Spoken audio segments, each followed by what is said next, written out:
সরকারি পুকুর দখলের অভিযোগ উঠল দুষ্কৃতীদের বিরুদ্ধে। ঘটনায় শনিবার দুপুরে হিলি থানা দ্বারস্থ হল রামজীবনপুর গ্রামের বাসিন্দারা। সরকারি পুকুরটি দখলমুক্ত করে জনসাধারণের ব্যবহারের উপযোগী করার দাবি জানিয়েছে বাসিন্দারা।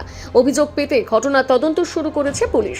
হিলি থানার ৫ নম্বর জামালপুর গ্রাম পঞ্চায়েতে রামজীবনপুর মৌজায় ৪৮৮ দাগ নম্বরে প্রায় ৩ একর বিস্তৃত একটি সরকারি খাস খতিয়ানভুক্ত পুকুর রয়েছে।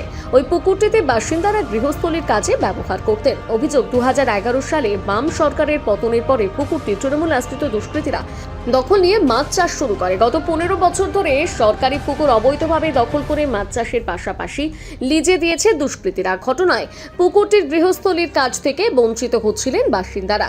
শনিবার দুপুরে সরকারি পুকুরের দখল মুক্ত করে সাধারণ মানুষের ব্যবহারযোগ্য করার দাবিতে হিলি থানার পুলিশ দ্বারস্থ হয় গ্রামের বাসিন্দারা তথা বিজেপি কর্মীরা।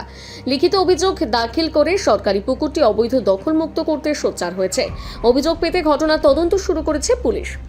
এই প্রসঙ্গে রামজীবনপুর গ্রামের বাসিন্দা তথা বিজেপি কর্মী দুলাল ভুইমালি বলেন, আমাদের সরকারি পুকুর দখল ছিল ২০১১ সালে। সেই পুকুরটি দখলমুক্ত করার জন্য আমাদের অভিযোগ। কারা দখল করেছে? এখন কিছু গ্রামের দুষ্কৃতী ব্যক্তি বা তৃণমূলে যা তারা তৃণমূল করতো। তারা দখল করলো কেন? জোরপূর্বকভাবে। আপনারা এত বছর বাদে এসে অভিযোগ করছেন, কি দাবি করলেন? আমরা এত বছর অভিযোগ করছি কারণ আমাদের তখন কথা শোনার মতো কেউ ছিল না। আর আমাদের দাবিটা হচ্ছে এটা যে সরকারি জমি আমাদেরকে হচ্ছে দখলমুক্ত করে পুনরায় গ্রামবাসীদের হাতে তুলে দেওয়া হোক। কত বড় পুকুরটা? প্রায় ৭-৮ বিঘে। কোথায় অভিযোগ করলেন? আমরা হিলি থানায় অভিযোগ করলাম। প্রশাসন কিছু বললো?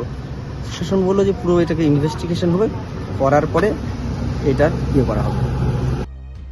হিলি থেকে বিশেষ প্রতিবেদন, নিউজ টুডে।